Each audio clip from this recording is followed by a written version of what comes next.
guys, if you hear a little bit of singing, that's because my daughter's right there and she's watching her videos. And you know what? I want to keep her a little calm so that I can do this super easy and super quick. All right, so here we are once again with the second half of our movies of the decade. So I honestly had a lot of fun doing this discussion with these guys, and I want to do more. And I did talk to some other people, so I may have some stuff coming up for you themed around Valentine's Day. I may have 2 videos coming for you themed around Valentine's Day. If I'm gonna do this because I love talking about films if you know me at all, and most of what comes out of my mouth are movie references and stupid movies that I want to see, haven't seen, that you should see, that you should definitely watch. Marriage Story. Always recommending movies. I'm always trying really hard not to spoil a movie. What is this? It is a thread. Really trying not to spoil movies because I want to talk about movies all the time, along with TV shows and things that I love. So I definitely want to incorporate that into my channel. So I'm going to try to bring you guys more of that. And if you don't like it, you're more than welcome to tell me. I may listen. I may tell you that I'm still going to do it because I like doing it. But whatever. So in the spirit of that, here is the second half, 2015 to 2019. And look forward to more of these kinds of discussions with more people, because it's never just going to be me. I'm going to integrate other people into this. All right, so. Mwah! Okay, cool. So it's for 2015, okay, was, I'm going to go with Room, with Brie Larson. Honorable mention for me. That was a great film about Brie Larson's character, kind of dealing with the aftermath of being kidnapped and producing the kidnapper's shroud and being locked in a shed. And that's the first half of the movie, and then I think it just goes downhill from there, honestly. But the first half of the film is really good. It's just after they get out of the shed and everything, it's not as good as the first half, but the first half makes up for it. And Brie Larson does a great performance in there. And yeah, that's about it. I actually haven't seen it. So. On purpose. On purpose, I have not watched it. I don't think it could. I love that movie. It was a surprise for me. I think I kind of went in blind. Like the first, it's almost like 2 movies. The first movie becomes like, it's almost like a horror movie, kind of like The Quiet Place or something like that. Whereas Brie Larson and her son Jacob Tremblay, that was like his first movie. Again, he gives an awesome performance in this movie, as well as Brie Larson. I think this 2 movies propelled those two. I don't want to spoil it. I don't know if we can spoil it, but it's like, I don't know if you guys know about it, but the first half of the movie is a different movie, and the second half is like an exploration type of movie or something like that. It becomes a different movie, and I love that part actually. There's just like one line in there where it kind of breaks my heart. Where, again, I don't want to spoil it, but it's like Jacob Tremblay says, "I love you, Grandma," and it just hits really hard for me in that one scene. It's just such a great movie. I can't hype it up. This is like it was in my top 2, and then it kind of went down, as you've seen a little bit, but it was definitely in my top 3. It was definitely one of the best movies I saw here, and I think she won the Best Actress. Yeah. Well deserved. Yeah. Such a great movie. Jacob Tremblay is adorable in that movie, and I'm glad that it propelled his career the way it did. So, moving on from 2015. One of my favorites was Spotlight. That's on my list. Okay, so we can talk about it together. I'm Catholic. I am very Catholic. As much as you can be when it's hard to go to church with kids, but I am Catholic, and honestly, watching that movie only made me love my faith more, if I'm honest, because it reminds me that a faith isn't a person. A faith is your faith in God, and it's one of those things that really means, like, don't put your faith in a priest, put your faith in God, kind of thing. But that being said, aside, that movie is amazing. And for something to have no action scene, to feel that tense and that's like suspenseful, to really feel like, oh, like, what's gonna happen? What's gonna happen? Like, that's the feeling you have as you're watching a movie that has literally no action scene. Like, I don't know if that's a spoiler now, but it's like, there's no action in this movie, and yet you feel the tension like if there was. There's action, but not the way you want it. Well, I just licked up the plot line. Grease! So, it's about exposing grease. all the performances across the border. Mark Ruffalo's performance particularly. Action, really? It's on action, it says that? Yeah. No, you said there's a lot of action. Not the one you want. Not the one you want. Exposes priests, but I mean, not in a way. Yeah, it's horrifying. It is horrifying to watch because like when they're discovering all this stuff and you're like you're sitting there watching and you're like, this is real. This is true. This is something that's happening and all across the world. So it is a very hard watch with what the subject matter is. You never see anything. It's just so I can point that out, but you never see anything bad. But just hearing them talk about it, hearing them describe it, it's horrific. But it's one of those things it's one of those movies that needed to be made. It felt like something that needed to be talked about in this kind of medium. Well, Best Picture, I believe, right? Yeah, it did, and rightly so, in my opinion. Mark Ruffalo was amazing. Rachel McAdams was amazing. Keaton. Thank you. Michael Keaton was phenomenal. Everyone did such a wonderful job in that film, and I rewatched it a lot actually. I forget who the director is, but I think that director, like, he's very good at making movies that sheds light or spotlight. I think he did Dark Waters. He did Dark Waters, and I can't remember the other one he did, but he does this. He does an excellent job of putting a spotlight on these kind of movies and stuff like that, or these kind of stuff in the newspaper. It's a very well made movie. I think it was my favorite. That's why it's on my list. It's one of my favorites of that year. Great ensemble cast, great subject matter, very powerful movie. It needed, like she said, Louis said, it needed to be made. It kind of hit close to home. That's why I really, really like Mark Ruffalo's performance in this movie. Like, he's a champion for those that are voiceless. There's that one scene, like, he has this great Academy Award-winning scene. I mean, they even show it in the clip outs every time they mention his nomination or whatever. But I feel he should have won that year. I can't tell you who won Best Supporting Actor that year, but fucking Mark Ruffalo should have won. Yeah, just because he should have fucking won. He's like, the kids, like, he mentions the kids. Yeah, he's like, it could have been any of us. I think it could have been happening, but it happens. We need to do this. And it's a very, I wouldn't say it's a hard watch, but it's a very informative, very well-made cinema. Up there with, like, All the Kingsmen, not the Kingsmen, we call All the Presidents. All the Presidents. Yeah, it's one of those types of movies. Really good movie. Great ensemble cast. Liv Schreiber. I don't know if you mentioned Liv Schreiber, but I feel like you should be mentioned too. Michael Keaton. I think this was after Birdman. I don't know if this was like the Renaissance. Yeah, the Keaton. The Keaton Renaissance. But again, Mark Ruffalo should have won. It's on camera. He should have fucking won. Hulk should have won. But that's all I gotta say about that. It's such a great movie. You should watch it. I recommend it. If you haven't seen it, you should watch it. It's definitely. It's not a feel-good movie, but it's just one of those movies where, like, it's something that needs to be watched. Exposing stuff that should be exposed. I mean, in the good way. Yeah. Not. Again, you don't see anything bad. Not like action. Not like that kind of exposing, you know. Action. None of that action. Eddie, move us away from this conversation. You mentioned you're Catholic too. Slowly, I was looking for like a cross or like something. I was like, oh, they're not Catholic. My in-laws are not Catholic. Oh, okay. I was like, where is it? There's usually a cross or a picture of Jesus or something. No, I'm not allowed to have that up. Okay. So, Sicario. Oh, yeah. Emily Blunt. Oh yeah, and that's where I was going with the whole soldier thing. I mean, it could have been The Quiet Place, like for all we know. Right. But I mentioned that she played like a soldier before and everything. Oh, yeah. And that's the second time she had played like a soldier and she knocked it out of the park again. Like you said, that like the Edge of Tomorrow was her first kind of foray into that, and then Sicario, she played it again. But like I think like living where we live. Like in a kind of border town and everything. Hell Central. Yeah. Calexico. El Centro's not the border town. Calexico's the border town. But yeah, just like you know, it hits harder and everything. Those scenes like crossing the line and everything. And Benicio del Toro, he's crazy in it too. He's always a good actor. He's one of my favorite actors. Did he win that year? I'm not sure, but. I know he won one, but I don't know if he won it. He's almost as good as Emily Blunt.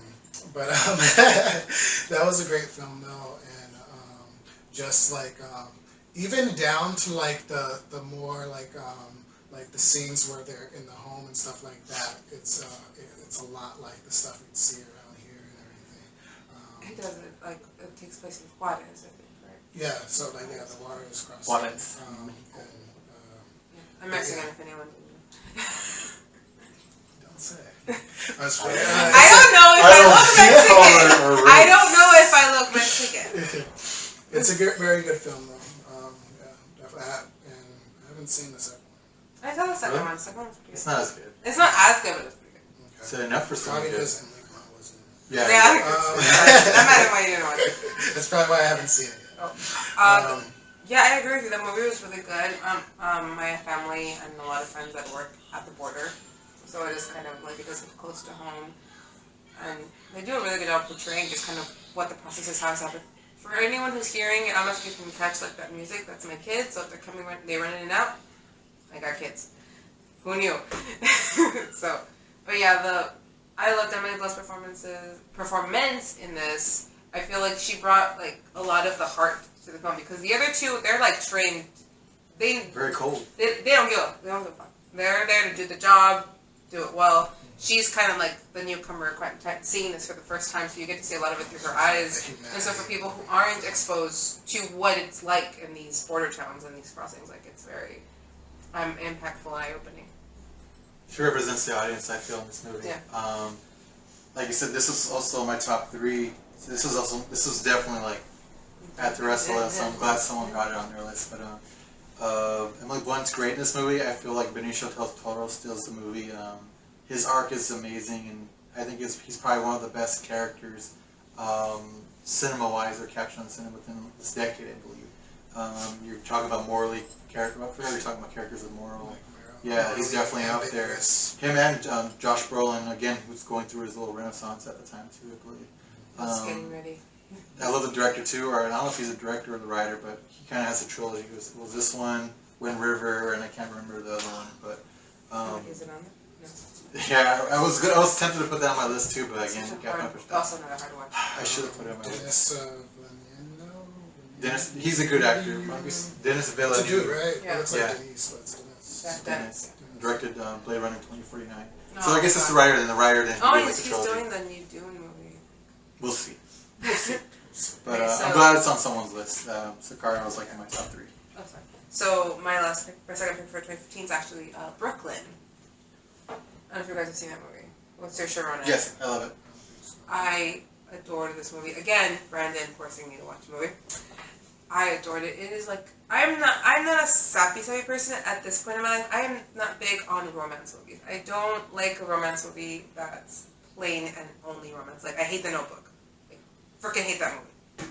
Like unless it's overly funny or there's like I like it when the romance is kind of like the subplot, not so much the main plot. Just because I feel like it's too much melodrama, and I'm not fond of melodrama. And I don't know. You saw my movie. I wrote that movie. I was not, and nobody was romantic like in that movie. Nobody had a romantic My ending. character was romantic. Oh no, you guys had a nice ending or a nice conclusion, but like Not everything really. everything else Worst dinner party ever. yours. The horizontal model was Yeah. was very romantic. Oh my god, We didn't that film line that was scene. different every time. Okay, back to what I was It's talking like I about. was Brooklyn. willing to do nudity, and it happened. Well, my sister wasn't, so yeah, it does. Could have put could just been me on top. Of like, Oh, no. I can act. We're stopping. That goes back to Brooklyn. Oh yeah, Brooklyn. Brooklyn, yes. Beautiful, All right. beautiful story about an Irish girl coming to New York and kind of just having to. I'm sorry, I'm trying to like bring myself back to it. Irish girl coming to New York to work to start her life. Meets an Italian boy. It's a very simple premise, but it's so beautiful. It's such a gorgeous looking movie. Like the color palette is like pastelish almost. So like when you see like Ireland, it just like it's vibrant when you see like the green and everything, and then when you see New York, all the like the clothing is what I think pops out. Like what she wears, she was very like toned down pastel colors, but they come through so beautifully. I think the color palette is what I pokes out at me the most. Saoirse Ronan again, beautiful performance. I will watch anything she's in. I don't remember the actor's name. The Italian boy, the husband, I don't remember his name. I don't remember either. But it's like, I feel like that movie should have helped him out, and I don't think it did. That's all I remember him in. I can't remember her. General Hux was in this movie. Yeah, that's what I was going to go like. Yeah, there he is. Emery Cohen. He's very Italian. He's Very as Italian as Italian. can be. That and spaghetti. But yeah, that was very General Hux sorry. is great in this movie. Alright, but yeah, beautiful movie. Definitely worth the watch. If you like romance movies and you like these kind of like period pieces, because it's a period piece, it takes place in the 50s, honestly? 40s or 50s. 40s or 50s. It takes place in that era, and again, It's a beautiful looking film. Maybe even 20s to 50s, around there for sure. Between there. Yeah. He's talking about Brooklyn Dodgers. I don't know if he said Brooklyn Dodgers or something like that. She came over on boat. I can't remember. But if he said Brooklyn Dodgers, then it was definitely like in the 30s. I just can't remember. It's been a while since I've seen it. 50s. There we go, 50s. Yeah. I don't know what I'm talking about.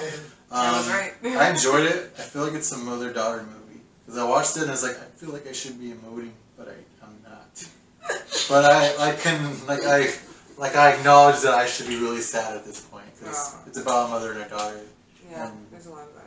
she's torn between her home and it's a good movie. Slow, but so good. I think that ends at 20, that finishes. No, you can skip me. Oh, I'm skipping you again. Go. Jeez. Tell me, I will forget. What We Do in the Shadows. Oh, that was fun. I don't know if you guys have you seen it. I've seen that one. No. It's such a great movie. It's Taika. I think it's his first foray. Waititi. Waititi. I think it's his first director. / starring? No, I'm trying to make his directorial debut. I'm not sure. I know he probably directed TV, but I don't know if this is his first movie. But it's his first mainstream one that, well, I wouldn't say mainstream because it wasn't popular when it first came out. It's kind of had a cult following. And with Thor Ragnarok and stuff like that, people look back on it because I feel like this movie's great and the Wilderness People, Hunt for the Wilderness People. It's one of those movies that I just love it. It's hilarious. Taika, if you guys, he's well known now, like Jojo Rabbit and Thor Ragnarok. His humor is evident in this movie. Just vampires, documentary about vampires, and it's just a great movie. You can't really spoil it because it's like there's not really a plot per se, but it just follows. It's like a reality TV type thing. Like Yeah, it's just a fake documentary, Fox documentary. I don't know what they're mockumentary type. Or just a really fun movie. Taika is great in it. Jeremy Clemens, I think is his name. Those two steal the movie. Just a very fun movie. It's hilarious. The werewolves are in it. We're werewolves, not werewolves. The best friend. Just a great comedy. It's definitely in my top 10 of the decade. Like if you're looking for something like easy going to watch with your friends and stuff, that's a really good movie. You'll be laughing your butts off, and it won't. It's not like some horror. Like there's no real plot. It's just their lives and how they live being vampires. Just a great movie. Yeah, vampire. You know how vampires always have money for some reason. They do not have money. Sorry, they don't. Like just vampires for some reason always are rich. It's like. Why are you rich? You don't work. It's just funny. Some guy's like 1,800 years old. He's like the youngest of the group, and he's the bad boy of the group. It's like they all have their archetypes. Like out of touch and stuff. It's hilarious. Watch it. Jeremy Clemens plays like the Vlad Dracula type, and Taika Waititi plays like the we call Interview with the Vampire type of vampire, and I forget the other one. He kind of represents like a Lost Boys or something like that. Right. It's such a fun movie that I feel like it's getting love now, but. It's a really fun movie, and you get that Taika flavor. Yeah, watch it. It's good. Did I skip you? No, I did not. Right, so who went first last time? You did first. I can go. No, I want to keep it going. So. You want to go? All right, so I'm gonna do. Let's go with Zootopia. 2016. 2016, yes.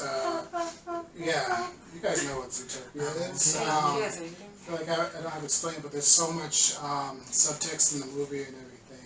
It's amazingly layered, and may I say audacious for a kids' film. The themes in that film, but it boils down to there's two species, prey and predator, and then the whole moral about like prejudices, but I just love the way that it deals with the whole movie is all about extremes and opposites and everything, like the fat cheetah. Cheetahs are usually fast, and that film is fat and winded. The otter in the film, you don't think of otters as being a predator, and he's so ferocious that he fucks up a Black Panther. And then Mr. Big is the Godfather type character, but it's played by a shrew and everything, and it goes along in that fashion. Every character, every scene is that extreme and everything. What is it? The nudist colony and everything. Yeah. The stoner with the great memory, as opposed to the elephant who doesn't remember shit. And then I could talk about that movie for a long time. It had so much going on in it and everything. And like I said, you don't really. I didn't really expect it when it came out. I thought it was really good. I think it's something that happens a lot with Disney and Pixar films where they don't make the movies a lot of time just for children. They make them for families, which includes adults, and putting these kinds of context, or putting not context, putting in these like themes and these subplots and these really adult moments in the film. It's because they know that though the kids might not understand it, they might just think it's funny, the parents who are there to watch the movie with their children, they make it for them too. I think that's what I love. Animation isn't just for kids. Animation is animation, and it can be for any age. So I love it when movies like this, because yes, this movie is really good, is made for a family, not just a child. Because if you have kids and you've gone to those movies where it's like, this is just for them, and you're kind of like, you're only there because you have to be there. But it's always refreshing when they take us adults into consideration and make really good films, not just films for kids. And and it's really a crime thriller, Yeah. Literally. Like the genre, so you don't really see that in kids' films. And what you said is very true and everything. I think a lot of people's approach to animation is thinking that it's a kids' film. Every time there's an animation, no matter what it's rated, what's going on and everything, they think animation, can't be anything going on in it and everything. And like you said, especially the kids' films these days and everything, they have this layer on top of it. But Zootopia, I think that it was more adult as opposed to it was more like an adult film. With a kids kind of gloss over it and everything, as opposed to the other way around, which was very. Which you can get away with more because kids will watch something that's like that, right? As opposed to having to make a parents do something like the last Shrek movie or something. I don't know. They'll grow up and then understand it more as they grow up too. To add on to your points, like Disney for me is like hit or miss. Sometimes like it's for families, for kids. But this one I felt they had the balls. Because like you said, it was almost like a crime thriller in terms of stuff like that. I feel like this movie wasn't really made for kids. You look at the movie, like the kid aspect is like the colors and like the stuff like that. But the plot and like the subversions and stuff like there's like class. They talk about racism almost. There's a lot of stuff in there that's not for kids. Like if a kid were to watch it, I don't think they would understand the plot per se. They would just look at the bunny and the plots, whatever. But such a great movie. You mentioned like there's lots of versions of like stereotypes and stuff like that. And what was I gonna say? It just had that great classic Disney feel. You look at the animation like Robin Hood, like the old the Fox. Yeah, like it had that animation, but again like with computer. But it's such a beautiful movie. And it has a kick-ass song that it's on my workout playlist. It's such a powerful song. The world building in that movie is just the look of the city is gorgeous. I love that you get to go to the different boroughs and stuff. I wish they would take down like the Magic Kingdom, just like put Zootopia there instead. That'd be like a great. That would be dope. Because they didn't get a chance to explore all the places. The desert area. They probably will in time. Yeah, but it took them how long for Incredibles? Well, so that's Pixar though. Pixar, they were very at that point like, we're not doing sequels. And in Monsters University, we're doing sequels. That was a prequel. Like they visited it again. Yeah. Okay, so we're on 2016. Zootopia. Okay. So my pick for 2016 one of them was La La Land. Yeah, it's on mine too. Okay, so easy segue. Easy segue. I got to see this movie late, and oh my god, I don't know how to explain this film without full on running, because there's not like a lot going on in terms of plot other than like the lives of these two individuals who meet each other, fall in love, and who have these dreams of these really grand dreams. Obviously, hers is a little more grander than his, though his is more of a monetary issue than it is being able to do it and being given a chance to do it. And again, Emma Stone, she won the Oscar for this, very well deserved. If you can sit through without feeling something when she sings Audition, it's very hard. But I don't know if I could talk more so much. I'm a big fan of musicals. I'm a big fan of like old Hollywood musicals, so this was like a love letter to that, because a lot of the shots, the way it's shot, I think it's even shot in a very similar camera. I don't know about that. that. I think it's shot in the Technicolor kind of thing. Like they shot a specific way to give homage to panning and stuff like that. Yeah, Camera Like there's Angles. when was the last time we actually saw genuine tap dancing? I think the last time I saw tap dancing was like the producers in 04. That I remember tap dancing in a musical and stuff like that. So it was just beautiful movie. Probably in Whiplash, maybe. Was there tap dancing in Whiplash? Maybe there is. It's not a musical. Oh, okay. Same director. I remember the tap dancing. J.C. Chavez. It's like one of their first songs together. They tap dance again. A really good look into what it's like auditioning. For those of us who have gone to any one audition, it's what it feels like. Like you're sitting in a room with a bunch of people that look just like you. And it's kind of like, okay, so who looks more like me or acts more like me than me? Like it's almost like a disheartening thing. And I think she does such a good, Emma Stone does such a good job of portraying that. Like it is so hard to consistently go and be told no, but still get up in the morning and do this again and again because you have to love rejection to do a job like that or to pursue that kind of a career. And the music, of course, is gorgeous. I loved the color scheme, everything I loved about the movie. Adding on to that, color scheme's awesome, like very vibrant colors. Music is great. As you mentioned, it is a throwback to old Hollywood musicals of the old days or something like that. It's a love letter to Hollywood. I just love everything about this movie. The characters, Ryan Gosling, Ryan Gosling, Emma Stone. You meet them, and these are characters set in their ways. They meet each other, they fall in love, and by the end of the movie, they still remain who they are. And nobody had to change for anything. They didn't change for each other. That's what makes it an interesting movie, where these characters never change their core beings, and you accept it or not. When I watched this movie, I saw it in theaters, and I think I saw this one like 8 to 10 times again. It was one of those movies that I just kept on going back.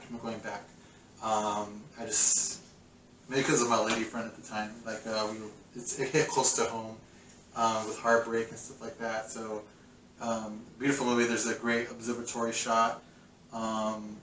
It's one of those movies like there's probably like maybe I could probably list 10 movies with like while I was watching it. This is movie magic. This movie, when I saw them doing, I think somewhere in the crowd, where it's like that big old party and someone does like that little dive from the roof into the pool. I was like, this is movie magic, like the way they filmed it and stuff like that. So it's definitely a great movie. It won Best Picture for like 10 seconds, but Moonlight was the better movie, I felt. But La La Land was just a great immersive, hit all the points for me. Great performances, great movie, great music. Just great. All the visuals are great. Watch it if you haven't seen it. Even if you don't like musicals. People hate it, but it's like, I can understand why they hate it, but you're going to love it or hate it. That's what I know. Yeah, I've heard mixed reviews. Either you're going to love it or think it's overrated or think it's garbage.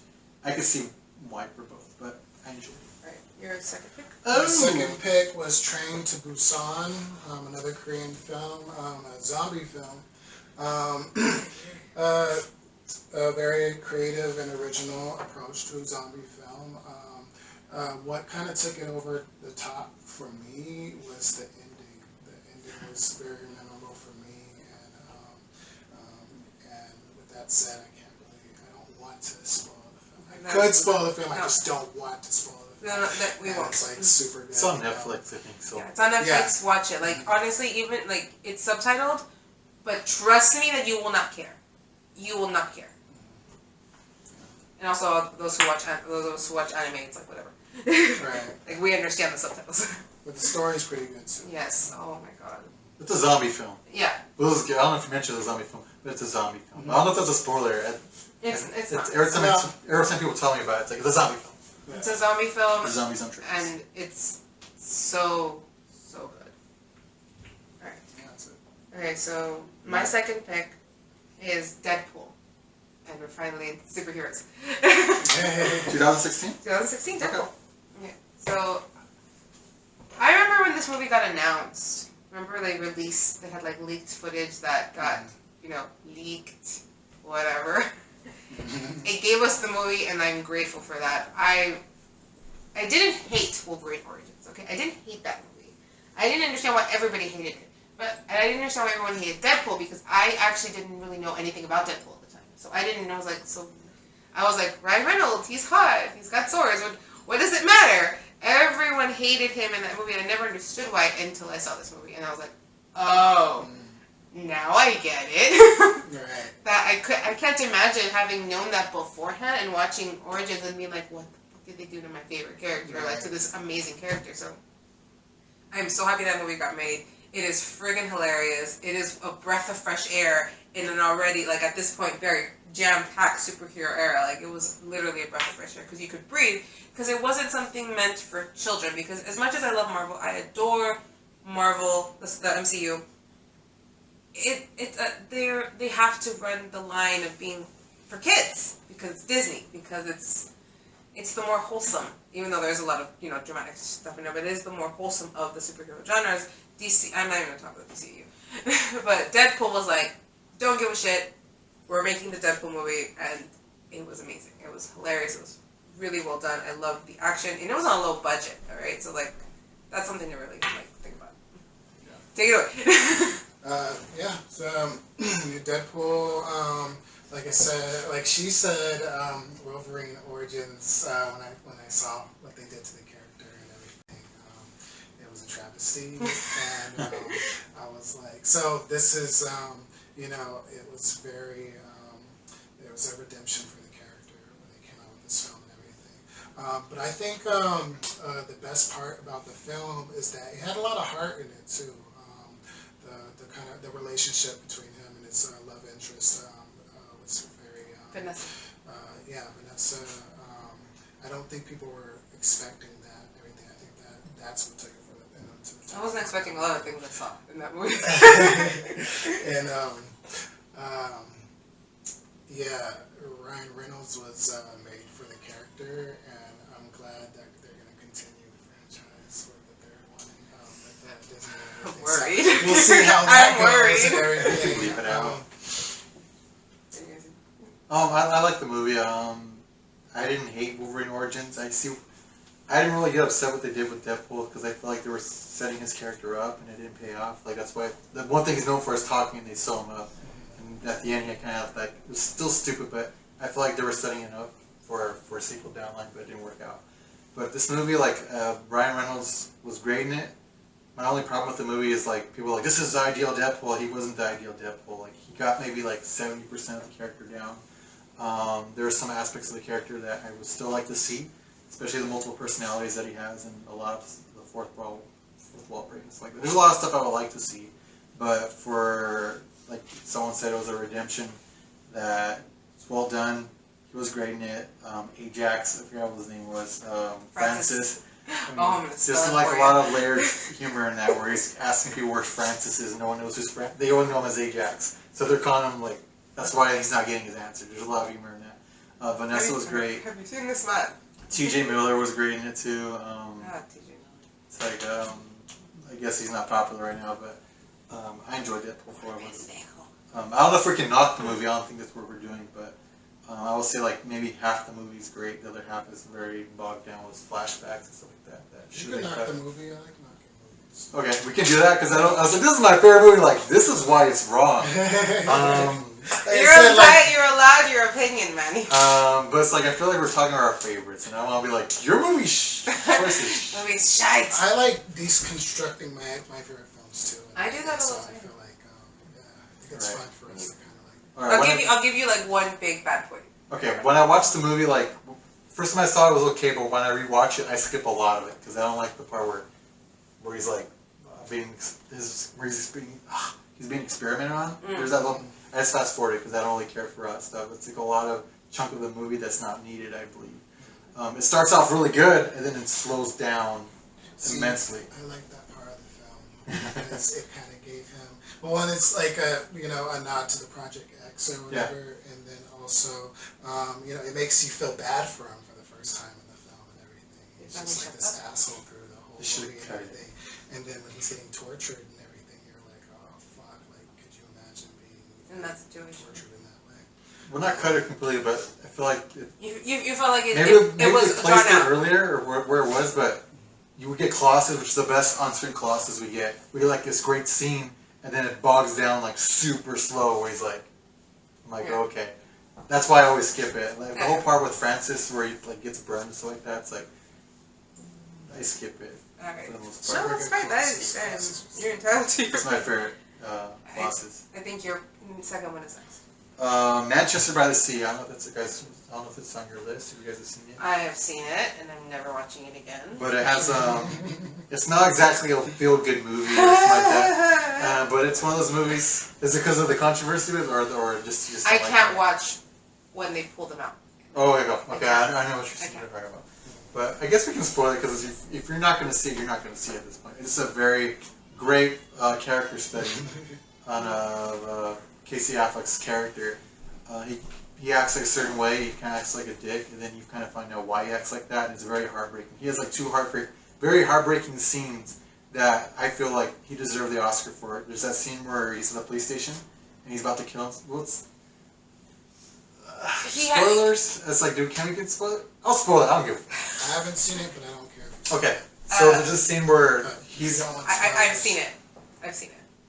The whole movie, he's like an asshole. Like his brother dies, and his nephew his nephew wants to be like, can you adopt me? And he's like, no, he doesn't want to adopt. He doesn't want to do anything with his nephew. He doesn't want to take him under his wing or anything like that. And everyone in town like they speak about him. You don't know what happened exactly, but everyone kind of like think he's a murderer. You get this implication that he's a bad man, and you find out that at one point while he was drinking with his friends, I think he did coke probably. He forgot to close the fireplace or something like that. He forgot to put the grate. Yeah. The grate over the fireplace that was on. And his house burned down. And there's that really powerful shot where he comes to his house, it's on fire, and they pull the bodies out. And you see like I think he has 3 kids. I can't remember how many kids he has, but 3 kids. There's 3 kids, right? You see 2 like little bodies, but you don't even see a 3rd one. So like you don't know because it's a baby or something like that. You don't know. They all died. So yeah, it's a very powerful scene. And then he confesses. Michelle Williams, by the way. Yes, she should have won for that one. That's probably her best performance. That whole scene is really great. But basically, like he tells his confession, and the cops just let him go. It's like, you guys are not gonna arrest me? Like, well, we can't arrest you for carelessness. So he tries to kill himself in the police station. That's really powerful. Yeah, I know. Yeah. And that scene with Michelle Williams, every time I watch it, I kind of break down. It's such a powerful scene. Just 2 people that are hurt. He gets a lot of criticism for that scene because Michelle Williams like breaks down and it's like she gives a lot. She's crying and you can't help but feel sorry for her. But Casey Affleck doesn't cry, but it's one of those things where like he did such a good job acting that anyone would have broken down at that point, but he stayed in character and like he's like, no, I can't. It delves really good into pain. It's a character study. That's why I like it. It's not very good movie that I'm never watching again. It's not a great movie, but it's just a great character piece that I feel. I mean, I watched the movie for the scenes, like Blue Valentine. It's like I only watch it for certain Still scenes. has not seen that movie. You ever seen that? No. It's not a feel good movie. That's why we should do one where it's like bad movies too and everything, because there's a lot of good scenes and very bad movies and everything, and there's a lot of bad scenes and very good movies. And Okay, so I'm gonna have to hurry us up because we're 2 hours in, guys. So we're gonna have to try to speed through the last 3. Okay. So, Well, it's gonna be easy because it's like they're recent. So yeah, so we're gonna do this real fast. All right, so who's it on? I'll go first. For 2017, my first pick will be THOR RAGNAROK. Taika Waititi brings so much of his humor and just things that he likes to the film that you can tell that as a director he's super passionate about the project, and it comes across through the screen and then excites you. The color scheme's gorgeous, the score's awesome. I am so happy they made Thor funny because I could not stand Dark World. Chris Hemsworth really shows off his comedic chops. Everyone, I'm pretty sure most of this movie was ad-libbed at one point. Like a lot of it's ad-libbed, so you really do get this like loose feel to an already very serious and slightly melodramatic kind of, because you had the Marvel formula, we had our specific type of humor that Marvel has. I feel like this one kind of breaks away from that and does its own thing, and it improved the franchise for it. Aaron got the shine. Jeff Goldblum, Thor. That's probably his best portrayal. A lot of people don't like it, but I like it. It's probably the best version of Hulk. People have their issues with the other movies, but that's probably like the best you're gonna get of Hulk talking and still being like Hulk. Oh my God, what's her name? Kate Blanchett, I believe that's her name, right? Yes, Kate Blanchett. She's like cool. She's probably one of the best villains. Probably one of the best ever. Makes a she's person great. rethink their life choices. Loki too. Loki's great. Everyone's great in this movie. Taika's great in this movie too. All his lines are freaking hilarious. That's all I gotta say about that. Great movie. All I think I said enough about it. Manny, your pick. Okay, Coco. Coco? Coco.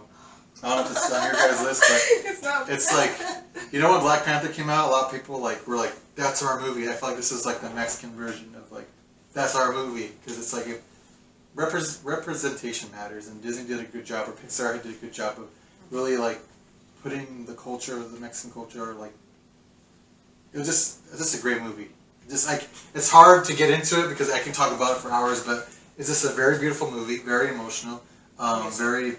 I wish they would make it into a ride or something like that. I feel like the Day of the Dead or I think that would be great. Miguel's probably one of the best Disney or Pixar protagonists. See, the thing with like my problem with Pixar is like I feel like a lot of them are safe, and they're not really like. Was Inside Out? I thought that was okay. I hated Inside Out. The Good Dinosaur. I don't know if Pixar did that. That was terrible too. Pixar did that. Yeah. So like I'm they not used. sure, but I didn't. I'm not. Ever since WALL-E came out, I don't think they've ever taken risks. I could be wrong. Maybe I'm blinking, but I feel like WALL-E was the last one that they took a risk, and Coco was their where I felt like they took a chance and it paid off big. Great villain, great music, just a very beautiful movie. I cry every time I watch it. I do. In Spanish or in English, it's both good. I cry like a baby. My grandmother, I called her Mama Coco. Oh. Can you imagine watching that? That was not fun. The ending is very emotional. Yes. Yeah, oh, God. Yeah, that's very effective at getting those. Yeah. That emotion. Big payoff. Yes. You're 2017, right? Get Out. Get Out. So for Get Out, it was Jordan Peele. You know, he was known for Mad TV and then Key and Peele. So when this came out, I think people just kind of assumed that it was another sketch kind of film from one of his from his show. That's what I thought when I saw it and everything, and I wasn't going to see it because of that. But you know, I was hearing a lot of good things, so I went out and watched it and everything, and I liked it. I may not have been blown away like some people did and everything, but just the fact that it was Jordan Peele for me, you know, doing a very kind of like serious film, but it had like a lot of ironic comedy in it and everything, and a lot of good performances in there. Little Rel? Was it Rel? Little Rel? Little Rel is hilarious in there. Daniel Kaluuya. I need a friend like that. I left the theater thinking, I need a friend like that. That's the kind of, that is the level of friend that I need. Lakeith Stanfield, he's always good, I feel like. That's the guy from Sorry to Bother You, right? Yeah, Sorry to Bother You. A horrible movie. And then also Catherine Keener. She's I really love her. She's really good actress. Everyone did a good job in that movie. Yeah. And yeah, that's about it. Really good movie. Like I really liked it too. It's very. It's a good horror movie. The two scenes that stick out for me is the very beginning with the I can't remember his name right now. Yeah, Snoop Dogg and L from the Last Death Note. But the way it starts off really good. I cannot not think of the rabbit song. I can't remember what the song's called, but there's a rabbit song. And that one scene, like you said, there's a lot of comedy. There's a lot of like themes in there. How he has to pick cotton essentially to save his life. That's all. So I thought it was kind of, I don't know if that was intentional or something like that. It was, yeah. I was like, there's a lot of themes in here that was intentional, but there's a lot of stuff that wasn't intentional, like the milk and the cereal. Oh yeah. But weird. But you know, great ending. I wasn't expecting that kind of I'm so happy with that. And I know there's another ending, and I was like, no, screw that other ending. This is the ending. Screw the other ending. I agree on that one. That would have killed the film for me. Yeah. But yeah, great film. Right, so my second pick for 2017 is actually It. Chapter 2. Oh, chapter 1, sorry. It, the first one. I am not a fan of movies that harm children. It's really hard for me to watch them. So I was excited because I wanted to see a good horror movie. I did not think that they were going to show that little boy's arm get ripped off like that. I was not expecting that. I freaked the fuck out. If my husband's right over there, you can ask him. He was with me. I actually took wine with me so I could drink and take the movie in. I was expecting a lot of bad, but this movie, it was really well done. The cast was amazing and phenomenal. They did such a good job. I could not believe how hilarious it was, even though there were all these horrible things happening. What is his name? The Skarsgård brother. Bill Skarsgård. Bill Skarsgård is horrifically terrifying. And honestly, it's one of those movies where you're watching it, like, you get genuinely scared. Like it does, it makes you feel like you're that age again and you're scared, and it's effective. However, Stephen King does not like children. I just like to point that out. I've learned that in the last few Stephen King movies I've been watching. He does not like children. He has issues. That's all I'm going to say about that. Yeah, I really like what they did to Pennywise, right? Yeah. Pennywise in that film. I thought he was very scary. And the kid from Stranger Things was hilarious. Oh, I forget his name, but yeah. Me too. But he was really Finn good. Wolfhard or something? Yeah, something like that. But he was really good. Such a great cast. I feel like it's one of those. It's probably one of the.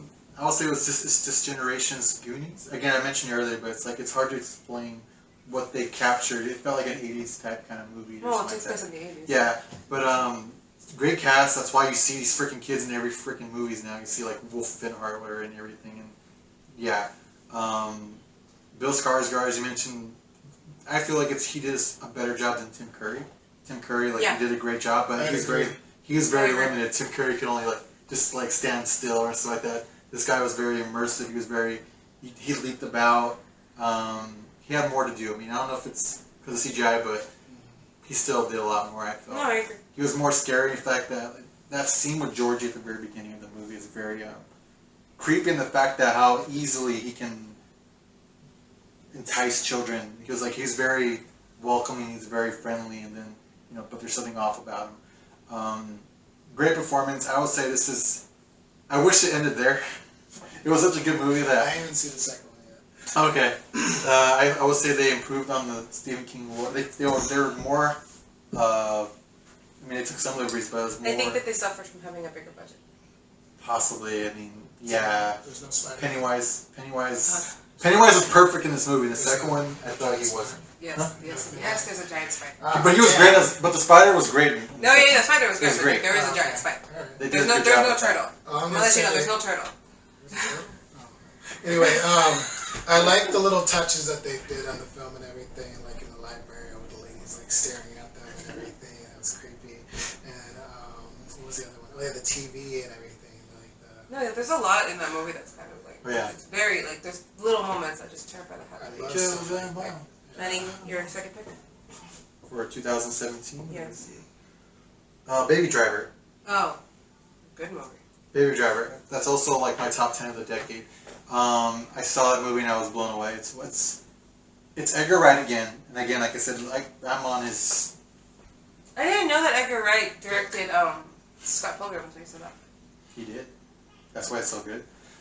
Baby Driver is such a good movie. All the performances are great. It's just bad that there's a certain actor in there that he's not very well looked upon. He's kind of scary. I hate that people can't just a character's a character. I know, but it's you're kind of No, yeah. You're talking about Jamie Foxx? No, Jamie Foxx. I don't really like Jamie Foxx that well. I don't like Jamie Foxx as an actor. This movie, have you seen Baby Driver? Yeah. He does a good job in that because you hate him. He does a good job of being that. So who's the character you're talking about? Oh, I mean, he had a Christmas special on YouTube where he says, "I killed him with kindness." Kevin Spacey. Kevin Spacey. Oh. He's creepy. He's Lex Luthor. Yeah. But he was great in this movie. That's right. The music was great. Action was great. Just the sound editing itself was amazing. Yes, everyone I will say again, magical movie moments. I feel like there's a scene there featuring a very white song, "Never Never Gonna Give You Up." That whole scene, I feel like is movie magic. It's just well done. It's a culmination of everything that happened in the movie and their interactions with these characters and how they're feeling. It's just a great scene. Love the movie, love the music. I would say it's almost perfect. I just cannot get enough of this movie. I have the poster in my house. It's so good. I bought the freaking vinyl. It's such a great movie. It's just a great movie. It has that girl from Cinderella, Lily Allen or Lily something. Lily something. But she's great and she's gorgeous. Everything about the movie is funny. There's action. It has everything you would want in a movie, and it's very what's called there's sign language in there too. Yeah. That's this is a great freaking movie. He has the Tinnitus. Yeah, there you go. He has tinnitus. Okay, so John Hamm. Alright, so did you give your second one already? You gave your second one. Okay, second one is Happy Death Day. Ooh. I didn't watch this in theaters. I only watched it because it's on streaming services and everything, and I didn't expect much from it. It's boils down to the kind of marketing and everything. It looks like a generic horror film made for kids, kind of. I was pleasantly surprised. It's another one of those Groundhog Day films. I guess I got a soft spot for those kind of films and everything. But I think it kind of boils down to the lead female's performance. Oh, yeah. She's really likable in that film and everything. She carries the movie, obviously. She has to. Yeah. The movie is her. Right. Yeah, she carried the film, like you said, and it's just a very watchable film. But if you say Groundhog Day, you kind of know what's going to happen and everything. So, like you said, she carried the film. So. I love that movie too. It's really good. I like the movie. It's not on my top 10 of that year, but I was pleasantly surprised because it's PG-13. Right. The marketing wasn't that great. The mask doesn't, the killer mask doesn't look that intimidating. It's very lazy. I mean, it's not the best part of the movie, but the thing is, like you said, the best part of the movie is I think the Groundhog Day aspect of it. Oh yeah, I mean, not to take anything from the actors. I think you put anyone in there, they could have done a good job. I just think the concept was what made the movie good to me. I can't remember anyone from that movie. I can't remember her name. That's the only thing I remember is that she had a very weird name. In the movie? Yeah, Jessica Cross, she had a very weird name. I can't remember her name. I can't remember the actress's name. I just know the Tree. Yeah. Tree. Yeah. That is a weird name. The concept was really great. It was just the reason why I like it, and I think you like it, is it came off as a surprise, a pleasant surprise. Right. That's what it is. That's what it was. All right. Let's moving on to 2018 because like I said we have to hurry up because we've been at this for 2 hours and my in-laws are gonna kill me. All right. So, Infinity War. Okay. Don't judge me on that one. However, superhero movies aside, like this is a good movie. This is a good movie because it was allowed to break the rules. Because since it was gonna be a cliffhanger no matter what we did, it was allowed to end bad, and I think that's what gives it that feeling. Because you're fighting so hard for the majority of this movie, hoping that your heroes are gonna win, and then they lose, and it's just like I don't know how to explain this without going into this for like an hour. But Spoilers if you haven't seen Infinity War, I'm so sorry, I just spoiled the movie for you. Yes, our heroes lose, they get dusted. If you haven't seen it, what are you doing? Yeah, props to Tom Holland for making me feel that really bad when he went. He improvised it. Like, Jesus Christ, everything about that movie is so good. I loved Endgame, but I liked Infinity War more than I liked Endgame. Is that on your top list too? No. It's on my list. It's not. I like the film, like why wouldn't I and everything, but I guess I'm just like, I really like Guardians of the Galaxy. And so every time those characters come on screen and everything, I loved it. I love Spider-Man and everything. I feel like the Wakanda scenes were kind of like, it could have been better. So every time I watch it over again and everything, I kind of want to fast forward past those scenes and everything. But the stuff on Titan and everything, the fight and stuff, everything in space. Everything with Thanos, really. Everything with Thanos, exactly. He was the main character. Right. So when Thanos comes back to Wakanda, then it starts becoming watchable again and stuff. So, yeah. And then the stuff with Thor, of course. Oh, that's hilarious. I loved watching the characters interact. That was like so much fun. It was hilarious to see Rocket with Thor. It was hilarious to see Quill with Tony, and it's right. Yeah, those interactions. Yeah, the first time on screen and everything together and everything. That was awesome. That's why it's on my number. It's on my number 2 pick as well. It's like the interactions you said. All these characters. It's like your toys. A bunch of toys that you can. Yeah. That's why it was great. Yeah. It was like everything paid off. I mean, there was some more interactions I would like to see, but it was such a great movie. I think you mentioned everything about the ending, whatever. It was just really, really good. I wish I could say more. I feel like I'm missing something about it, but I just remember watching the movie the first time. There was this annoying little kid. He was dressed like T'Challa. He was dressed like Black Panther. And I was waiting in line to see the movie, and he kept on going, Wakanda forever! Wakanda forever! He was this little white kid, dressed like Black Panther. So? And he kept on saying, no, I'm just... That would annoy me too. He's like, Wakanda forever! Wakanda forever! And I'm like, okay. So again, we go in the theater, and we're waiting for another 30 minutes, and the little kid, Wakanda forever! Wakanda... He kept on saying Wakanda forever. And he was like, maybe like... Wakanda forever. Yeah, right? He was like maybe 5 years old or 6 years old. And then the trailer starts, and he goes Wakanda forever again. And then, of course, when you watch the movie, when you see Black Panther, Wakanda forever. My takeaway from that movie is like when everyone's dusted, you hear, this is no place to die. And like he starts disappearing, you hear the little kid like start crying. Oh, That's why I bring up this story. But at the very end, of course, like they stick to the credits and stuff like that. But he was crying. The mom's like, "He's gonna come back. He's gonna come back." But I was just Wakanda. I guess Wakanda is only Wakanda forever means like 2 months because Black Panther was 2 months before or something like that. Oh my But God. that's my big takeaway is this little kid crying. It's like they had the balls to do that. I wish there was more kids crying. Alright, alright, your next pick. Let's see. 2018. 2018. Manny. But the one with Nicolas Cage. Oh, yeah. Yes, the one with Nicolas Cage. I don't think I saw that one. Have you seen that one? Yes, I have. Okay. It's a very Nick Cage movie. Very Nick Cage movie. Another one of those movies. The end of the movie is better than the first half of the movie, and I say that because the director. I watched his first film before that and everything. It's called like Into the Black Rainbow or something like that. And nothing happened in that film. It was just all atmosphere, all just kind of like, kind of character study, but nothing happening and everything. And literally the chick just leaves and that's it. And this movie almost falls into the same trap. The first half of the movie. The first half of the movie, nothing happens. It's all atmosphere. It's all, and then like the stuff that does happen is very uneventful. And then it kicks into gear like halfway into the movie and it's Nicolas Cage at 2 million miles per hour, and it's awesome. He's fighting people with chainsaws. He's doing drugs, and like at the end of the movie, he's just covered in blood. And that character arc is very awesome. That last scene, that last shot of the movie is great. I loved it. I am not a Nicolas Cage fan, which is probably why I don't like him. It's really hard for me to watch away with his. I gotta But I I don't Watch the know. second half now. thought Mandy. Just the second half. Start it I like watched right the in the first. middle, I yeah. thought it was okay. Like Mandy, like it's probably a movie if I had to watch it, I would just skip to the end.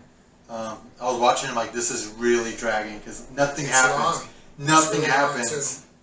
too. Until like the last 30 minutes of it, and then it's like very like balls to the wall. It's okay. I think the director needs to give it to somebody who can edit and everything, take out a lot of scenes and everything, and just get straight to the point because that would be. I guess he thinks it's way art. more of a movie. It's like it's art. Right, It's like right. it's. It would have been way better. It's like watching if paint I dry. watched A lot of movies at the beginning. I was almost falling asleep. I was like, I was, to have to admit, at the very beginning, I was. The second part made up for it. there's a lot of cult stuff. Like you don't know what's happening, and then his interaction with his wife, where nothing happens. I feel like they just walk around the house, nothing happens. And then something happened. Yeah, it's one of those. Alright, moving on to the second pick. My second pick was A Star is Born. I think I mentioned this one earlier, talking about Bradley Cooper. One of the few movies that I actually loved him in. He did such a good job. Like, he is heartbreaking. Lady Gaga surprised me. I mean, I had seen her in American Horror Story, and she did, I thought she did a good job, but, like, she did a great job in this movie. Like, you can tell she cared. Like, even though she's an artist and she sang on stage before, that scene when she's gonna walk out, it's still like, oh my god, like, it's still impactful. Like, just how she plays it out, because like you think me as a person who loves to sing, would I be able to do something like that? And I don't know if I would be. So it's really great to watch it. And then it turns into a whole other movie when they're just turning her into like a pop star and what that process is, which we've seen other movies do, arguably not as good, but it's one of those things where you're watching, you're like, she went through this. She had to deal with this to be turned into something that she's not, to be an artist. So it's nice to see an actual pop star do this so that she can like do it well. And that song that they made her sing with about the ass over here, it's so hilarious. But really good movie, amazing music. It's very well shot. However, that one scene that they're in Arizona, that is California, that is Palm Desert. I'm just saying. Have you seen it? What do you think? I'm just playing. All I'm gonna say is I think Lady Gaga is very talented. Yes, very talented. This movie didn't hit me as much as it hit a lot of people because this is like the fourth maybe remake of this. So I already knew the story. It's the fourth. I knew the beats already, so I knew it was gonna happen. So the only thing I could say from the movie that I really, really liked, Dave Chappelle. Dave Chappelle really did a great job in this movie. I said, why isn't he more? Like he was really great in this role. Lady Gaga had some good songs in there. There's like 2 songs I liked in that movie that is on my playlist. Bradley Cooper steals the movie for me. Like he plays someone that's hurt, very painful. Just that one last scene of him it's just such a great scene or great shot because what he's going through. Like, he doesn't say anything, but you see like what's racing through his mind, and people that suffer through that affliction, that's how they are. They kind of reflect. I can't. Should I spoil it? He fucking killed himself. Because if you're every version of that movie, the guy kills himself. But, no, one it's ambiguous, but this one for sure he killed himself. He has that shot where it's like he's like, I don't know if I'm gonna go through with it. It's like that beat he takes, that beat right before. That reminded me of in Wonder Woman when the guy's up in the plane. He's gonna shoot the back, but then he stops and he like, and then he does it. That's kind of what that beat of like, am I gonna do this? Kind of it brings reality, like a very real emotion out. If I said that correctly, I'm pretty sure I fucked that up as I was stumbling through it. Cooper's the best thing about that movie. Lady Gaga is. Yeah, he is. I agree with you. He is. I didn't go like, she's great. I just like the way she sang. No, I think she did a good job, but he outshines. That's all I can say. So did his brother. The guy who plays his brother did a good job too. I was just like, she's not Lady Gaga. So. All right, let's move it on. And she was naked. Manny. Bad Times at the El Royale. I don't know if you guys have seen it. I have seen it. I've seen that movie. I really liked it. I feel it was that year's Baby Driver. I just like the cast. I like all the setting of it. It's like it's a one setting kind of type of movie. Jeff Bridges does a great job. Bill Pullman's son, I can't remember his name. Like, I feel like he should be acknowledged for his role in that movie. Dakota Johnson's like her best role. I feel as an actress I've seen so far. Have you seen the dancing one? Suspiria. Suspiria? That's pretty good. I don't remember it for her. She dances in that movie, but I don't remember her acting per se in that one. But she's good. Everyone in that movie's good. I like the music. I like the setting. I feel like it has one of the best thrilling scenes of the decade, where there's a scene where I can't spoil it, but there's music involved. Someone's singing, and Yeah. it's really good. All that. Yeah, that's such a great scene. Yeah, Chris Hemsworth. Yeah, that's right, Chris Hemsworth. Everyone in that movie is great. It does drag a little bit, but I still think it's. I would love to see that as a play. Okay. Well, before I go, I just didn't like that film. But okay, so my second film, going into that, I'm gonna say Smallfoot, which is a kids film. But I haven't seen that one actually. I haven't seen it either. Amazing songs in that film. It stars Channing Tatum as the main Bigfoot. Zendaya? And Zendaya, yeah. The Yetis, and the songs are incredible, and also Common, the rapper. He has a really good rapping scene, and the themes in that movie are actually very subversive also. And then there's a rendition of Under Pressure, the movie, yeah, and that is incredible. You should just watch that scene on YouTube and everything, because that is hilarious, and it's really, I was blown away by that movie, because I didn't expect anything from that. And the only reason why I won't see that movie is because when I was working at the theater, I cleaned it up. There's only like 2 people in that theater, and there was like a used condom right there. So I don't know what they were doing. They were like teenagers. I guess they were watching the movie, and they were like, I guess we should. I feel like we should watch this with a kid or something like that. Let's make one. I don't know what they were going through, but there's a used condom for that movie. So every time I think of Smallfoot, I think of yeah. Did you do your two already? Yes, Infinity War was another one. Oh, okay, yeah. So I did not skip you that time. Okay, so moving on to 2019. I'm just keeping it going. Yes, we're at the end. Marriage Story for me. Marriage Story. I actually watched that one very recently, and as a married woman, I will tell you that is a very, very good representation of what happens during arguments and fights. There isn't that many blow-ups, at least not in my marriage, and in marriages that I've seen in couples, it's like there's not like 1,000 blow-ups that lead to a divorce. It's small little things that chip away until you get to the point where you're done. And when you're done, you're done. Like, there's nothing saving the marriage if one person's like they can't take it anymore. Adam Driver, as always, is just amazing. Scott Johansson really brings out a lot.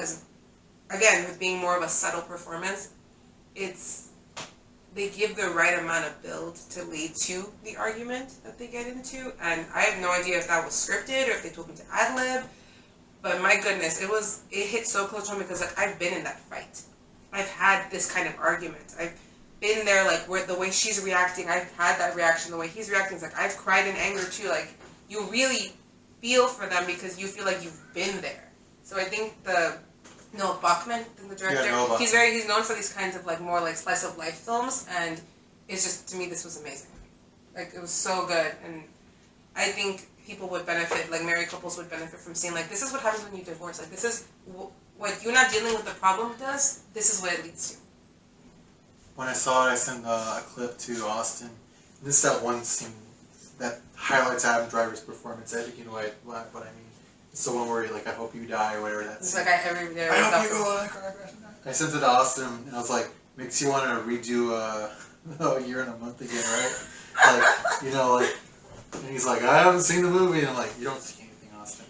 But have you seen it, Marriage Story? It's on Netflix. It's on Netflix. It's because I'm married, and I kind of No, it doesn't make you like rethink your own marriage. I think if anything, it Do you watch it like that's the end of our marriage? Right. It's like, well, it reinforces the need for communication. In my opinion, that's what it is. They had no communication. Like, you see that very early on, that there's a lacking in that. And there's a beautiful moment when she's explaining what went wrong in the marriage to her lawyer. And it's right there. It's like, yes, everything you're saying, I have felt that, but I communicated. And that's the difference. That's what she never did. And that's what I think is what broke their marriage. But I think it reinforces that for other people, like other couples, to watch someone and be like, you need to talk to each other. Talk to each other. Always talk to each other. Because if you don't, you're not really with anyone. You're just, you have a roommate. My opinion. Adam Driver had a great year this year. And was this one? He did Star Wars, and I can't remember the other one. He had 3 movies that came out this year. The Report. The Report, or something like that. Was it the Report? Yeah, I also watched the zombie movie he did. Oh yeah, that's true. He's in 4 movies this year. And I feel like this is... What zombie movie was it? The Dead Don't Die. The one with Bill Murray. Okay. I would say watch this movie because of those two performances. And Laura Dern's performance, she's just... Yeah, she's really good too. I hate her in this movie, which is what you want, it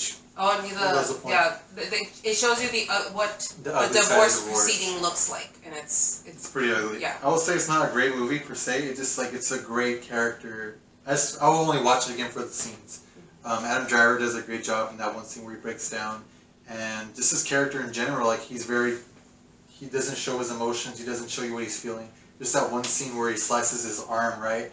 And I guess I can't remember that lady, what kind of character she is, but the one that's there for the visitation, the one that oversees it, she asks if he's okay, and he's like, yeah, I'm fine. And then again, when the son sees him, he's like passed out, and he covers himself so the son doesn't see. It just that one scene alone shows you like great character work that he's doing. Just a great. All right, this one down here. Oh, my turn. Yeah. This year was last year was was a big year of things coming to an end, and I feel like a lot of them were disappointing. Game of Thrones came to an end. I didn't really care for that. What was the other one? Star Wars. I feel like didn't. I don't want to talk about Star Wars. I was very disappointed, but the movie that stuck the landing to me was Endgame. Yep. You mentioned Infinity War.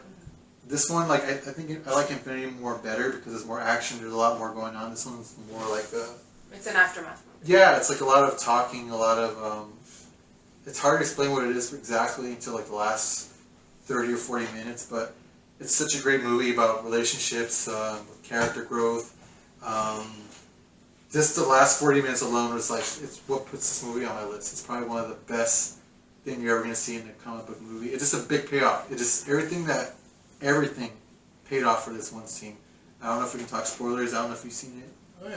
Okay, I remember someone didn't see it in our movie group. Didn't see it. And I'm like, what the? Yeah, I definitely seen that. But just very emotional. I think it was an experience. I think it was an experience. Experience. It was a good amount of fan service and a good amount of just telling the story. fan service done right, Yes. correctly. Take notes, The people. fan service was incredible. They went and got everybody back, and went back into like every film. On your left. On It's your like, left. Oh my God, Portals. Right. Portals started playing. Oh God. But Like, Star you Wars wanted tried to do that. Star Wars tried to beat for beat. It's not the same thing. It was shows in theater when the Wakanda Forever white boy was in. Yeah, right. No, that's He true. comes out of the portal. And Yay! everything. He was probably like, "Thank He you." probably wasn't dressed up Thank for you. that. He was probably all in black or something. That child though. He was in mourning. Such a great movie, such a great scene. Great music, great action sequences. Probably like It's hard. Infinity War is the better movie, but I feel like Endgame has like the best. It's the best fan movie. It's just really good. To me. Bad movie done right. Just really emotional. Just everything paid off. Thanos was really weak in this one. It's like it kind of ruined his character. I felt, but it was a different Thanos. It was just a great emotional movie. Just a fist pumping, kick ass movie. It's what you go to the movies for. I feel. A reminder that you don't gotta look like a Greek god to still be worthy. Because Thor does not get thinner when he finally feels worthy. Oh yeah. Oh, yeah. That's my own problem with that movie. They're like, there was like a couple of jokes. I'm like, you're kind of overdoing it, but. No, I got why they were doing it, and I really loved that at the end he doesn't get the physique back. He's still tubby as he's fighting. That was a great moment. Moving on to He's playing Fortnite. Alright, 2019, I'm gonna go with Us. Another Jordan Peele movie. Not on the same level as Get Out, but I did watch it a few times just to kind of get everything that happened in the movie and everything. And not everything works, but it works as a film, and I like that he just like imagined what went on in the tunnels under the ground and everything, and he just kind of went from there. So it was very imaginative in that way. There was a lot of predictable stuff in there, but it was, but I enjoyed it. It was a very like kind of original experience, and he took a lot of chances, and not all of it worked, but I enjoyed what he did.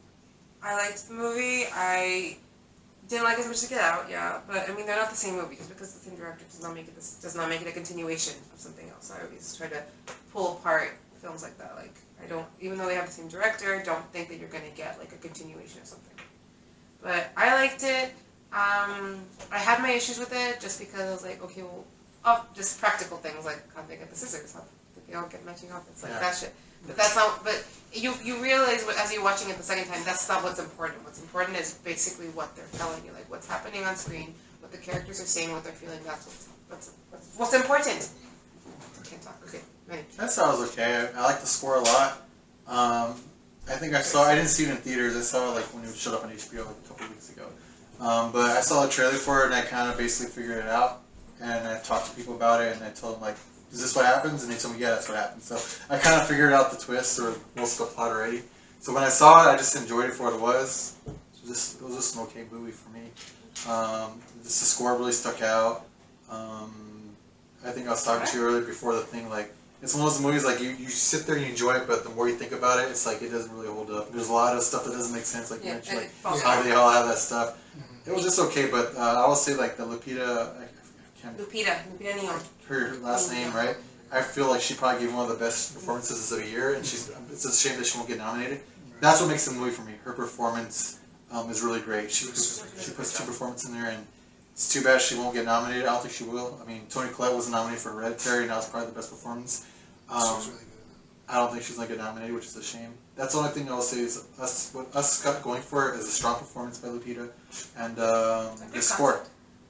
The concept's okay. It wasn't an original. Like I think right off the bat, he said like I borrowed this from Twilight Zone. So it was like that's what maybe like if he didn't say that, I probably would have hated the movie. But now that I knew that he was inspired by stuff like that, I'm like, oh, okay. Alright, so moving on to my second pick, Ready or Not. Ooh.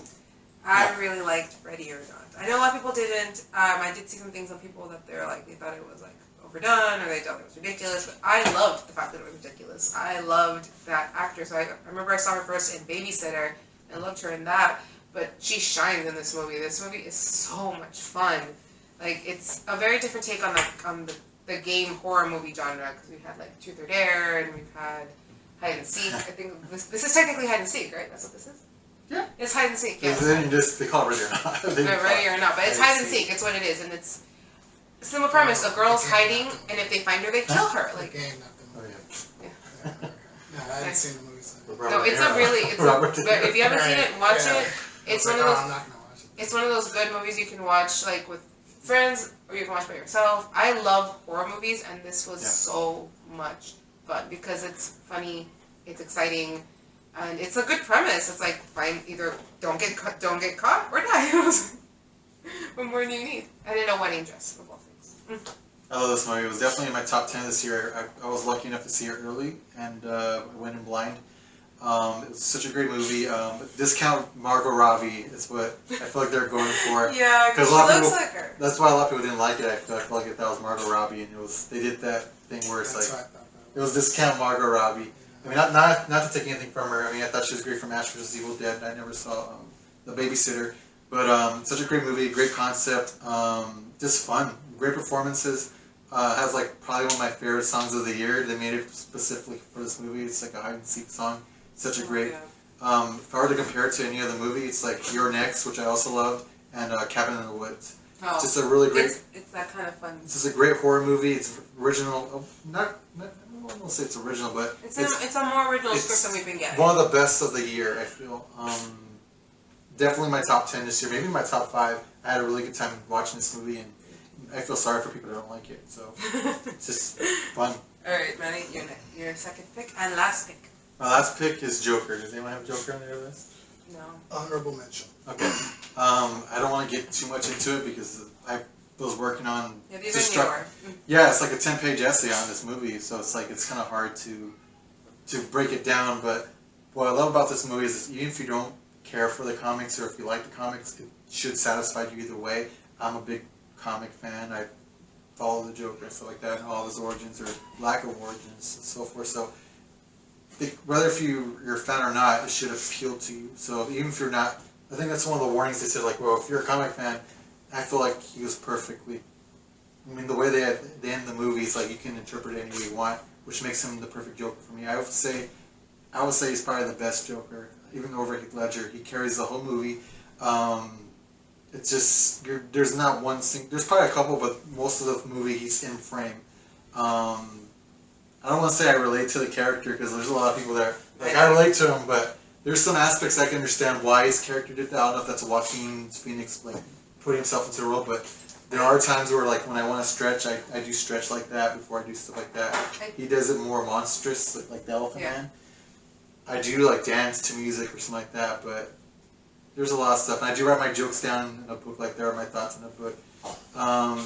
And I have been abused, so maybe that's why I can relate to that, because he has this condition where he laughs uncontrollably, and I don't have that as bad as he does, but if I do get hurt or if I get hit with some news, I do laugh, like like that. Not like crazy like him, but if I break my arm or something like that, I usually start laughing, and then it usually goes away. But I can understand the character and where he was going for it in terms of that.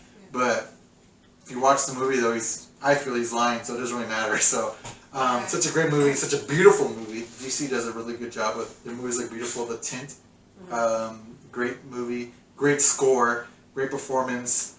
I still think he probably has the best Joker laugh I've ever heard so far. He has 3 laughs in that movie. Over Mark Hamill? Huh? Over Mark Hamill? Mark, not anymore. Mark Hamill doesn't have that anymore. It's very like, but in terms of in a movie, like Mark Hamill has that big build-up laugh. I just like Joaquin Phoenix like manic Joker laugh where he just like I like it. I know it's blasphemy. Mark Hamill is still one of my favorite Jokers, but It's not blasphemy. in a movie, Mark Hamill in there. I like that. they should put. You think? Honey. They probably should put us. Yeah, Jokers. I got big boobs, which is me. I like all that geeky shit. There's a lot of guys with big boobs too. We don't usually throw him into the mix. I don't think big boobs is limited to like non-nerds. He is a Joker. He was the Joker of my childhood, so like I always. He's good. Yeah, definitely. Wish he would retire. He doesn't have it anymore. I loved Joker. I love the movie. It wasn't one of my top because I don't know. I just felt like the other two spoke to me more. But I really loved that movie. I keep having plans to buy it as soon as it comes out on Tuesday. Tomorrow, I have to put out the Joker thing myself, actually. For me, that movie, I understand him in the sense where it's like, we've all had those things where we feel like life is beating us down. And sometimes it's kind of like, I don't think that they were going directly for the bad day thing. He says it at one point, I had a really bad day. No. Oh my god, the cartoon, the movie that came out recently. Killing Joke? Yeah, thank you. There was a lot of Killing Joke references. Yeah, no, I just don't know if that was the only thing they were referencing. Like, I know they took from different comics. That one's the one that comes to mind because that's the one that kind of gives you an origin story for the Joker. But for a character who's famous for not having an origin story, I think this one was handled very well.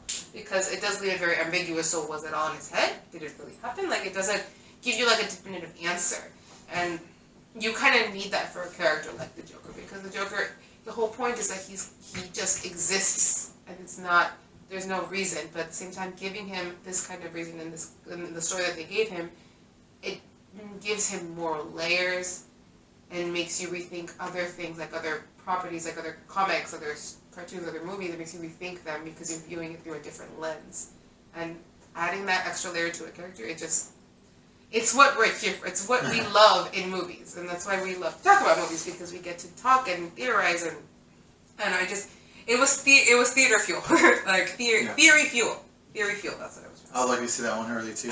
I feel like I'm not doing the movie justice. It's just hard to like. It's just a big movie to talk about, and it's like I don't want to spend like 3 hours talking about it. So. I could, but I don't want to right now. Did you have something to say? Yeah, for while we were doing the horror movie that we made, I hadn't seen the movie, and you guys were talking about it, and I was trying to avoid spoilers and everything.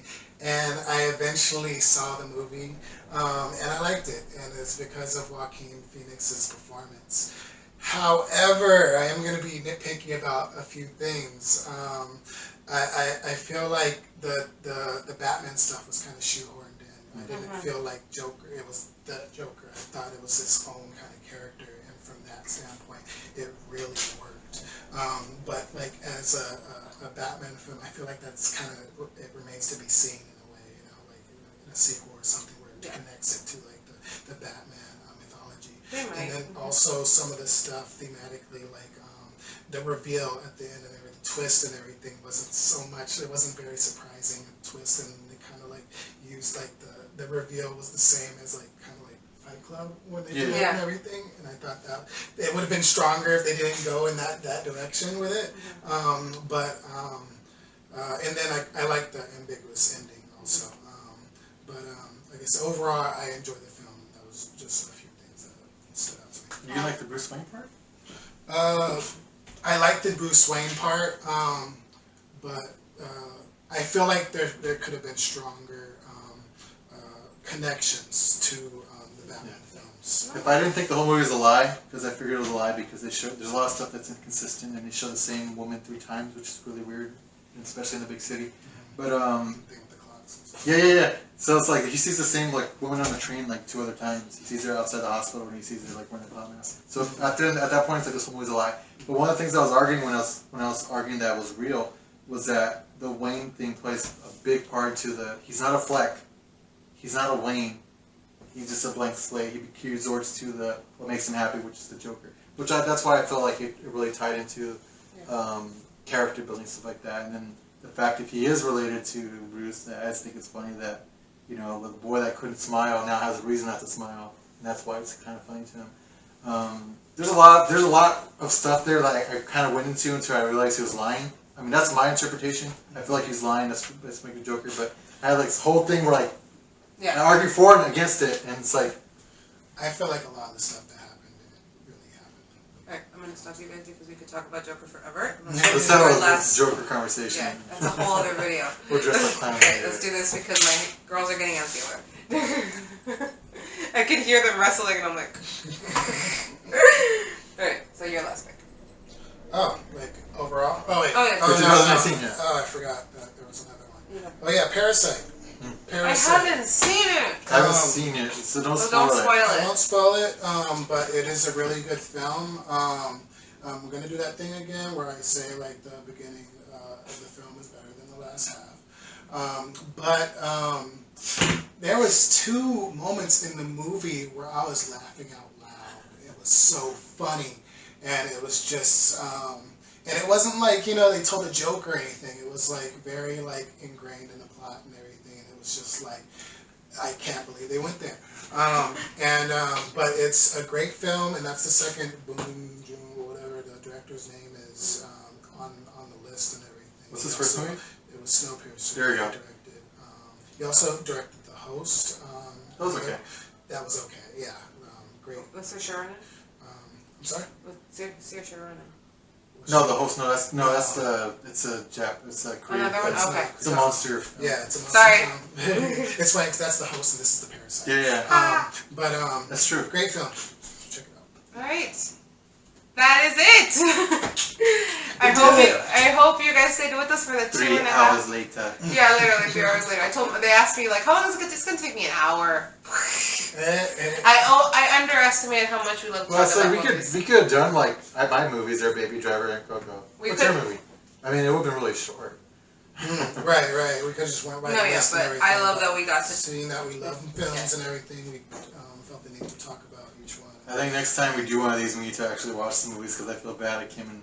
Yeah. I'm prepared. I told you like today. From what I remember, I like this movie Next because time of this. we need to watch every movie that came out for every year for each year. 2010. If we do the bad movies one.